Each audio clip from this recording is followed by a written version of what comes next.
नमस्कार मित्रों, मैं आनंद सिंह, ARP खोपागंज। आज मैं काफ़ी मैं नियम कानून से इतर कुछ अपनी जो पर्सनल जो हम एक शिक्षक और एक शिक्षक से करता है वो बातें आज मैं करना चाहूँगा, क्योंकि मैं भी एक शिक्षक हूँ। भले ARP के लिए मैं कुछ दिनों के लिए विद्यालय से दूर हूँ, एक दिन मुझे भी लौट के विद्यालय पे आना है। तो मित्रों, ARP का कार्य करते हुए मुझे 3 साल से ऊपर 3.5 साल लगभग हो गए। इस दौरान हम जब स्कूलों में सुपरविज़न करने जाते हैं तो मिशन प्रेरणा आया, वो उसके बाद निपुण मिशन आया, निपुण लक्ष्य आया। तो हम देखते हैं कि इन 3 साल 3.5 सालों में मैंने यही देखा है कि बहुत से अध्यापक, प्रधानाध्यापक, सहायक अध्यापक जो भी हैं वो हमें देख करके अच्छा रिस्पांस करते हैं, लेकिन उसमें से भी बहुतेरे हैं जो जिनके सामने जाने पे उन्हें काफ़ी तौहीन महसूस होता है उनको, वो हमें निगलेक्ट करते हैं और अपनी कुर्सी से हिलते तक नहीं हैं और कोई कोऑपरेशन नाम की उनके अंदर चीज़ नहीं होती है। साथ में जब भी हम इस समय निपुण का डाटा जैसे कोई हमारे ज़िले में हमारे CDO साहब ने हर महीने जो है पिछले महीने का और वर्तमान महीने से तुलनात्मक डाटा हर महीने जब विद्यालयों से मांगना शुरू किया है, तो जो भी डाटा आता है वो केवल कागजी तौर पे आता है। असलियत में वो वहाँ पे भले निपुण लक्ष्य की जो प्रक्रिया है, जैसे संदर्शिका का प्रयोग नहीं होता है, ट्रैकर नहीं भरा जाता है, कोई रिकॉर्ड मेंटेन नहीं होता है, फिर भी वो डाटा 80%, 75%, 60%, 62% कैसे दिखा देते हैं लोग। और जब हम स्पॉट असेसमेंट करते हैं, वहाँ विद्यालयों पे जाते हैं सुपरविजन के दौरान स्पॉट असेसमेंट करते हैं, तो वही बच्चे कोई भाषा पढ़ ही नहीं पा रहे हैं, कोई जो वाक्य जो दिए हुए हैं वो पढ़ ही नहीं पा रहे हैं, गणित में निपुण नहीं है, कोई गणित में निपुण है तो भाषा नहीं निपुण है, अनुच्छेद पढ़ पा रहा है तो उत्तर समझ के नहीं दे पा रहा है। तो ये सब चीज़ें क्यों आ रही हैं? क्योंकि हमारी संदर्शिका या जो हमारा जो भी मटेरियल दिया हुआ उसके अनुसार हम नहीं चल रहे हैं। हम सब गणित किट का प्रयोग नहीं कर रहे हैं, प्रिंट रीच का प्रयोग नहीं कर रहे हैं। मैं सभी की बात नहीं कर रहा हूँ, 10% विद्यालयों को छोड़ दिया जाए तो बाकी जगह बहुतेरे वही स्थिति है। और बार बार कहने पर भी हम लोगों की बातों को ध्यान नहीं दिया जाता है, नज़रअंदाज किया जाता है। अब हम तो महीने में उस विद्यालय पे एक ही बार जाते हैं और अगले महीने जाते हैं तो फिर वही दशा रहती है। 2 घंटे में हम उस विद्यालय पे स्पॉट असेसमेंट में लगभग 1 घंटे लग जाते हैं और बाकी क्लास का अवलोकन है, बाकी चीज़ें हैं, रिकॉर्ड लिखना। तो इतने में हम विद्यालय के हर पहलू को नहीं जान पाते हैं, जबकि वहाँ का प्रधानाध्यापक है, अध्यापक है, वो अच्छी तरह से उन चीज़ों को जानता है। और साथ में एक और समस्या आती है कि हमारे शिक्षा मित्र भाई हैं, वे हवाला देते हैं कि हम 10,000 रुपये पाते हैं तो हम ऊंची कक्षाओं को क्यों पढ़ाएं या कितना पढ़ाएं, हम 1-2 को ही पढ़ाएंगे। ये सब चीज़ें भाई ये सुनने में आती हैं। तो मित्रों, जहाँ तक ये बातें हैं कि क्या है विभाग की से क्या आपका जो भी दिक्कतें हैं, कम से कम अपने जो प्रोफेशनल लाइफ है उसमें तो नहीं लानी चाहिए। आप विद्यालय पे रहते हैं, मान लीजिए 3-6 घंटे में हम मानते हैं कि 3 या 4 घंटे भी अगर विद्यालय पे रहते होंगे, उसमें से 4 घंटे अगर जो बच्चों को आप दे देते हैं अपना समय, तो बच्चों को कुछ तो प्रतिफल उसका मिलेगा। ऐसा नहीं कि आप 6 घंटे आप लगे रहिए और आपसे कोई उसका प्रतिफल न मिले। बच्चे न किताब पढ़ना जाने, न भाषा में कुछ जाने, न गणित में कुछ जाने, ऐसा नहीं हो सकता है मित्रों। कुछ जूनियर में अध्यापक लोग हैं, हम लोग जैसे ARP जो है कुछ उनसे जूनियर हैं, कुछ हमसे भी सीनियर होंगे, ज़्यादातर लोग हम लोगों से सीनियर ही हैं। तो उनको ये लगता है कि हम जूनियर में हैं तो ये हमारा कैसे निरीक्षण या सुपरविज़न कर सकते हैं। तो मैं कई जगह बोलता हूँ कि देखिए, हम आपका सुपरविज़न करने नहीं आते हैं, हम आपका सहयोग करने आते हैं। अगर जो आपको हमसे सहयोग नहीं लेना है तो कम से कम जो चीज़ें चल रही हैं उनकी सूचना तो आप हमको दे ही सकते हैं। आप हमारा ही सहयोग करिए। आप हमसे सहयोग ना लें तो आप हमारा ही सहयोग करिए। बहुत से शिकायत आती है कि हमको घर के बहुत काम रहते हैं, घर पे ये चीज़ें ले जाने की ज़रूरत नहीं। आप अगर जो विद्यालय में अगर जो भी 6 घंटे का समय है उस समय को ही आप ऑर्गेनाइज कर लेते हैं तो आपके पास पर्याप्त समय बचता है कि आप बच्चों को उनका सब कुछ जो भी उनको विषय वस्तु चाहिए वो दे सकते हैं। बस आप एक देखे होंगे कि कोई अगर जो आपके पास धागा है, आप उसको रखे हुए हैं, रस्सी है, एक मोटी धागा है, रस्सी है, जब उलझ जाती है तो आसानी से वो सुलझती, उसके लिए काफ़ी धीरे धीरे खोलना पड़ता है। तो इसी तरह से हम अध्यापकों की ज़िंदगी जो है काफ़ी इसी तरह से उलझ गई है। जैसे कि मान लीजिए कि अब नया सत्र चल रहा है 1 अप्रैल से। नए सत्र में हम अपने आप को ऑर्गेनाइज कर लिए कि समय सारणी के अनुसार चले कि इस हफ्ते ये पढ़ाना है, अगले हफ्ते ये पढ़ाना है, इस महीने में इतना कोर्स ख़त्म करना है, अगले महीने ये करना है। एक आप पूरी तरह प्लान वे में चलेंगे तो आप धीरे धीरे ही सही आप निश्चित ही अपने लक्ष्य को प्राप्त कर लेंगे। हमारा निपुण लक्ष्य कोई बड़ी चीज़ नहीं है, बच्चों को उससे अच्छी चीज़ें बता देंगे। लेकिन जब हम 1 महीने 2 महीने हम इग्नोर करते हैं, लापरवाही करते हैं, तो वो चीज़ें रस्सी की तरह उलझ जाती हैं और लाख जो है हम कोशिश प्रयास करने के बाद भी उस रस्सी को खोल नहीं पाते हैं। वो रस्सी किसी काम की भी नहीं रह जाती है। उसी तरह से हमारा जीवन हो गया है मित्रों। हमारी नेगेटिव छवि भी समाज में बन चुकी है कि हम शिक्षक कुछ करते नहीं हैं। और ये कहना नहीं चाहिए, हम भी एक शिक्षक हैं, हमने भी 12 साल लगातार अपने विद्यालय में शिक्षा दी है। तो ऐसे क्या होता था कि मैं अक्सर विद्यालय में एक उदाहरण देता हूँ। प्राथमिक के बच्चे बहुत ही सिंसियर होते हैं, भले हम उनको छोटे बच्चे समझे लेकिन बहुत सिंसियर होते हैं। एक बार मैं कक्षा 4 और 5 की कक्षा थी, मैं फ़ोन से अक्सर बातें करता था अपने जो हमारे सहपाठी मित्र थे जो ट्रेनिंग किए हुए थे, हालचाल लिया करता था। तो एक बच्ची उसमें से कह रही है, कक्षा 4 या 5 की बच्ची थी वो, कि सर सबका हालचाल लेते हैं और सर का कोई हालचाल नहीं लेता है। और कैसे बात पता चली, एक बच्ची कह रही कि सर ये यही कह रही है आपके बारे में, आप फ़ोन से बात कर रहे हैं। तो मैंने उस बच्ची को कुछ कहा नहीं। मुझे समझ में आ गया कि बच्चे हमसे ज़्यादा चालाक हैं, बच्चे ज़्यादा हमसे बुद्धि है, सद्बुद्धि है उनके अंदर, और हम कितने अपने कर्तव्य के प्रति लापरवाह हैं, हमें शर्म की बात है। तो तब से मैंने बहुत ज़रूरी ही फ़ोन रहता था तब मैं उठाता था या करता था, नहीं तो मैं वैसे फ़ोन से बात करना मैं बंद कर दिया था। अक्सर इस चीज़ का जिक्र में जब आता है तो मुझे लगता है कि हाँ, बच्चे जो है वाकई उनके साथ हम अगर जो उनको हम 4 या 6 घंटे का समय है, अगर जो बच्चों को अगर जो हम उनके विषय वस्तु नहीं देते हैं तो उनका हम कितना नुकसान करते हैं।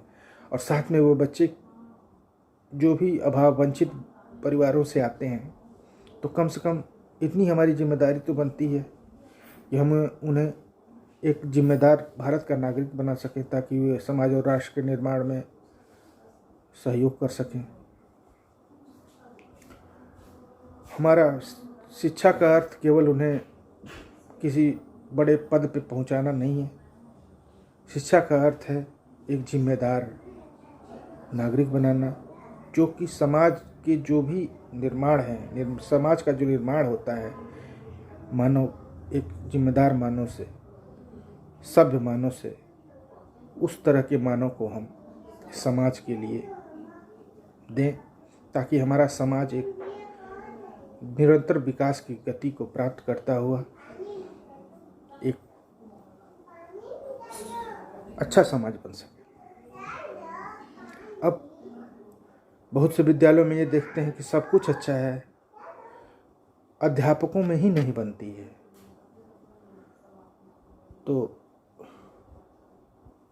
ये जो स्थिति है, ये भी बहुत से विद्यालयों में देखने में आती है कि अध्यापक आपस में ही समन्वय नहीं बैठा पाते हैं। तो इसके लिए भाई थोड़ा तो ईगो त्यागना होगा। अपनी अपने अपने जो समय है उसको कुछ विद्यालय के लिए लगाना होगा। और एक चीज़ और सामने आती है कि हमारे जो प्रधानाध्यापक महोदय लोग हैं, उन्हें केवल ऑफिस और सूचनाओं के कार्य से छुटकारा नहीं मिलता। वो शिक्षण कार्य इस वजह से विरत रहना चाहते हैं कि हमें बहुत से स्कूल के कार्य करने हैं। ये भी एक समन्वय और तालमेल न होने का कारण है। तो मित्रों, एक चीज़ मैं बता दूं कि जब से सारी चीज़ें डीबीटी के द्वारा या आधार के द्वारा लिंक हो चुकी हैं, हम तो देखते हैं कि अब किसी विद्यालय का प्रधानाध्यापक ही नहीं रहेगा। क्योंकि पहले जब विद्यार्थियों की संख्या पूछी जाती थी तो 150-200 हर विद्यालय में लगभग होते थे। आज मैं बहुत ही कमतर विद्यालयों में, अपने ज़िले की बात मैं कर रहा हूँ, देख रहा हूँ कि जहाँ प्रधानाध्यापक है और 150 से अधिक बच्चे हैं। तो एक तरह से धीरे धीरे ये हम अपना ही नुकसान कर रहे हैं कि अपना तो नुकसान कर रहे हैं, हमारी आने वाली पीढ़ियाँ जो आगे अध्यापक बनना चाहेंगी या अध्यापक बनेंगी, उनके लिए हम उनके रास्ते बंद कर रहे हैं कि आगे वे उनके सरकारी नौकरी का जो रास्ता बंद हो जाए। एक बात। अब अध्यापक कहता है कि विद्यार्थियों का ठहराव विद्यालय में नहीं है। विद्यालय में बस छात्र जो है रेगुलर नहीं आते, उनकी उपस्थिति नहीं रहती। तो जरा मनन करिए, क्या अध्यापक विद्यालय में ठहराव है? अध्यापक विद्यालय में मन से, तन से तो है, लेकिन मन से क्या ठहराव है? नहीं। आप मनन करिए सभी लोग। मैं कई विद्यालयों को देखा हूँ जो हमारे ज़िले से नज़दीक सड़क के रोड के विद्यालय हैं, जहाँ लगातार सभी अधिकारीगण निरीक्षण करते रहते हैं। वहाँ तो स्थिति अच्छी है, लेकिन जो सुदूर, जो विद्यालय से जो ही दूर हुआ क्षेत्र, जहाँ पे रास्ता दुर्गम है, वहाँ अधिकारी नहीं जाते हैं या सुदूर है, वहाँ की स्थिति अलग है। वे लोग निफिक्र हैं, उनके पास जो है ये भी सोचने का नहीं कि हमारी ड्यूटी क्या है, हम किस लिए विद्यालय में आए हैं, अगर जो आए हैं तो हमको क्या करना है। तो मित्रों, ये सब चीज़ें आपको बुरी नहीं लगनी चाहिए। ये सब चीज़ें हम इसलिए कह रहे हैं कि आप एक बार मनन करिएगा कि ठीक है, हम विद्यालय आते होंगे। विद्यालय आए तो किस लिए आए? 2 घंटे, 3 घंटे, 4 घंटे, 5 घंटे, 6 घंटे अगर जो हम विद्यालय में रुके तो आज हमने बच्चों को क्या दिया है। और अब तो हम देख रहे हैं कि निपुण लक्ष्य जो है 1 से 8 तक आ गया है। तो सभी चीज़ों को हम सामग्रियां दी हुई हैं, बस हमें जो है सभी सामग्रियों पे बच्चों को बस देना है, कुछ अलग से निर्माण नहीं करना है। प्रिंट रिच मटेरियल है, सारी चीज़ें आपको मिली हुई हैं। तो मित्रों, निपुण की जिम्मेदारी बहुत बड़ी है। अब हम कोई भी चीज़, हमें नोटिस मिलती है, हमें कोई चेतावनी मिलती है, तो आप के ऊपर क्या असर पड़ता है ये नहीं, लेकिन हम लोगों पे बहुत बुरा असर पड़ता है। हम लोग आप लोगों से सूचनाएं मांगते हैं, आप देते नहीं। संकुल की सूचना हमारे गोपालगंज ब्लॉक में 50 संकुल हैं, उनसे मांगी गई थी 1 दिन 2 दिन 3 4 दिया गया कि गूगल फॉर्म भर दीजिए। केवल 27 संकुल का आया, बाकी संकुल का नहीं आया। तो संयोग से मीटिंग जो है हम लोगों की नहीं हुई, तो वो डाटा अभी पहुंचा नहीं। लेकिन वो डाटा मांगा जाएगा तो फिर वही 27 संकुल का जिक्र आएगा कि क्यों यहाँ 27 संकुल कार्यरत हैं। वो अब उसका कोप भाजन का शिकार हमें होना है। तो मित्रों, आप लोग एक चीज़ जान जाइए कि आप कम से कम अपने नहीं तो अपने आने वाली पीढ़ियों का, अपने बाल बच्चों का ख्याल रखिए। जिससे आपकी रोजी रोटी चल रही है, कम से कम उसका तो ख्याल रखिए। वो चीज़ें आप जब भी अपने जहन में लाएंगे कि हाँ, हम इसी से जो कुछ भी हमें मिल रहा है, दाल रोटी चल रही है, इसी से चल रही है। हम आए हैं अपने बच्चों के लिए, तो ये भी बच्चे किसी के घर के हैं, किसी के बाल बच्चे हैं, इनको भी हम कुछ दे दें ताकि ये भी अपने पैरों पर खड़े हो सकें, समाज में अपनी बात को रख सकें, अपने हर कार्य को जिम्मेदारी से वहन कर सकें, अपनी हर सारी जिम्मेदारियां निभा सकें, अपने परिवार के प्रति, अपने समाज के प्रति, अपने देश के प्रति। तो मित्रों, हम बस इतना कहना चाहेंगे कि आप मनन करिए, विचार करिए कि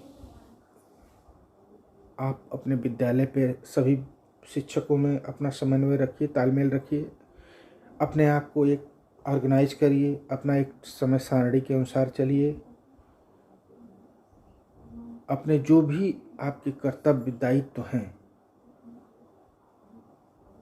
उनसे आप जो हटे तो आप जीवन में रस्सी की तरह उलझना शुरू हो जाएंगे। तो मित्रों, अपने आप को एक सिस्टम में बना लीजिए और धीरे धीरे उसके अनुसार आप चलना शुरू कर दीजिए, आपकी ज़िंदगी सरल हो जाएगी।